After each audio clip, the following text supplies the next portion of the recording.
బౌద్ధ జాతక కథలు అంటారు కదా, అందులో జాతక కథ ఒకటి మనం వినబోతున్నాం. దేవధర్మం. చాలా కాలం క్రితం కాశీరాజుకు పట్టపురాణి యందు 2 కొడుకులు కలిగారు. రాజు వారికి మహింసానుడని, చంద్రకుమారుడని పేర్లు పెట్టాడు. మహింసాసుడే బోధిసత్వుడు. చంద్రకుమారుడు పసివాడుగా ఉండగానే పట్టపురాణి చనిపోయింది. అప్పుడు రాజు మరొక భార్యను పెళ్లాడి ఆమెను పట్టపురాణిని చేశాడు. ఆమె రాజుకు ఎంతో ప్రేమపాత్రుడుగాను అనుకూలవతిగాను ఉంటూ కాలక్రమాన తను కూడా ఒక బిడ్డకు జన్మనిచ్చింది. వాడికి సూర్యకుమారుడు అని పేరు పెట్టారు. రాజు ఆ పుత్రుని చూసి సంతోషించి పట్టపురాణితో, నీ కొడుక్కి ఏదైనా వరం ఇస్తాను అన్నాడు. ఇప్పుడు కాదు, నాకు కోరాలనిపించినప్పుడు వరం అడిగి పుచ్చుకుంటాను అంది పట్టపురాణి. కొంతకాలానికి సూర్యకుమారుడు యుక్త వయస్కుడయ్యాడు. అప్పుడు పట్టపురాణి రాజుతో, నాకు కొడుకు పుట్టినప్పుడు వరం ఇస్తానన్నారు. ఇప్పుడు ఆ మాట చెల్లించి నా కొడుక్కి రాజ్యం ఇవ్వండి అంది. అగ్నిజ్వాలలాగా ప్రకాశించే పెద్ద కొడుకులు 2 ఉండగా నీ కొడుకు రాజ్యం ఇవ్వడం నాకు సాధ్యం కాదు అన్నాడు రాజు ఆమె కోరికను తోసిపుచ్చుతూ. పట్టపురాణి తన పెద్ద కొడుకులకు హాని చేయవచ్చు అని రాజుకు అనుమానం కలిగింది. ఆయన మహింసాసుణ్ణి, చంద్రకుమారుణ్ణి పిలిచి, అబ్బాయిలు, నేను సూర్యకుమారుడు పుట్టిన సమయంలో మీ పినతల్లికి వరం ఇస్తానన్నాను. ఆమె ఇప్పుడు రాజ్యం కోరుతోంది.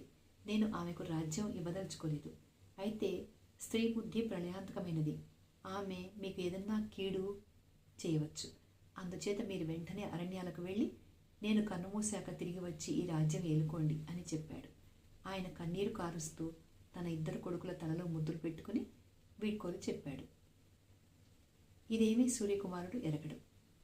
తన అన్నలు రాజభవనం దిగి ఎక్కడికో ప్రయాణం అవుతుండడం చూసి అన్నలతో పాటు వెళ్లాలనిపించి తాను కూడా వారితో బయలుదేరాడు. 3 అన్నదమ్ములు హిమాలయాల మీదికి వెళ్లారు.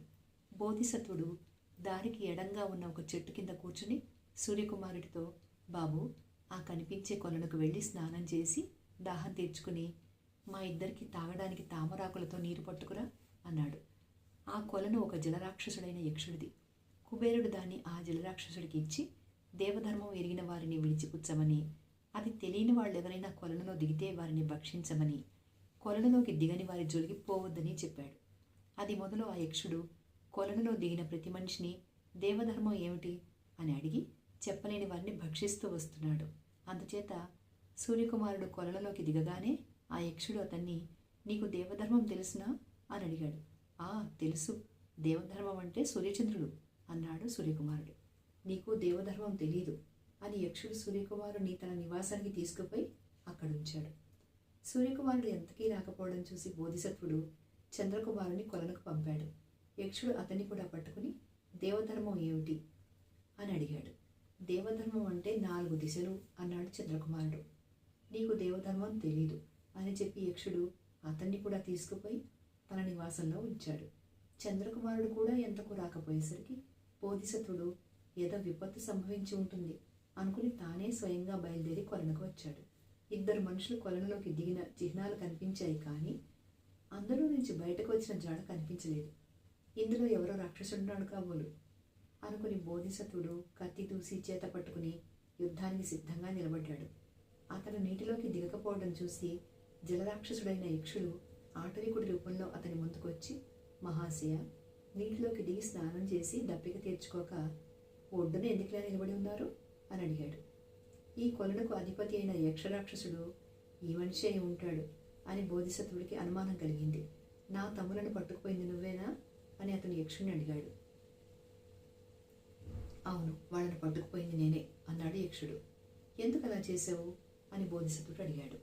ఈ కొలనులో దిగేవారు నాకు అధీనులవుతారు అన్నాడు యక్షుడు. కొలనులో దిగిన ప్రతివాడు నీకు లోబడవలసిందేనా అని బోధిసత్వుడు అడిగాడు. దేవధర్మం తెలిసిన వాళ్ళు తప్ప అందరూ నా అధీనంలో ఉంటారు అన్నాడు యక్షుడు. నీకు దేవధర్మం కావాలంటే నేను చెప్పగలను అన్నాడు బోధిసత్వుడు. అయితే చెప్పు, వింటాను అన్నాడు యక్షుడు. అభిమానము, నిందా భయము, శుభకర్మము, శాంతము గల సత్పురుషుడి ధర్మమే దేవధర్మం అన్నాడు బోధిసత్వుడు. యక్షుడు ఆ మాటకు తృప్తిపడి బోధిసత్వుడికి స్నానము, భోజనము, పానము మొదలైన సత్కారాలు చేసి, నాకు నీపైన అనుగ్రహం కలిగింది. నీ తమ్ములలో ఒకడిని నీకు తిరిగిస్తాను. ఎవరిని తీసుకురమ్మన్నావు అన్నాడు. నా చిన్న తమ్ముడిని తీసుకురా అన్నాడు బోధిసత్వుడు.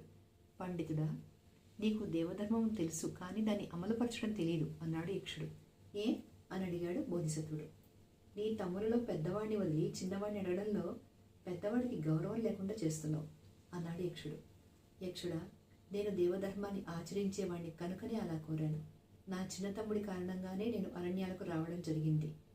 ఇతని తల్లి మా తండ్రిని రాజ్యం అడిగింది. మా క్షేమం కోరి మా తండ్రి మమ్మల్ని వనానికి పంపాడు.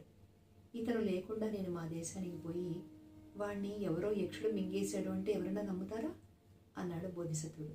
భేష్, నీకు దేవధర్మం తెలియడమే కాదు, అనుభవం కూడాను అని మెచ్చుకుని యక్షుడు చంద్రకుమారుని సూర్యకుమారుని కూడా తీసుకొచ్చి బోధిసత్వుడికి ఇచ్చాడు.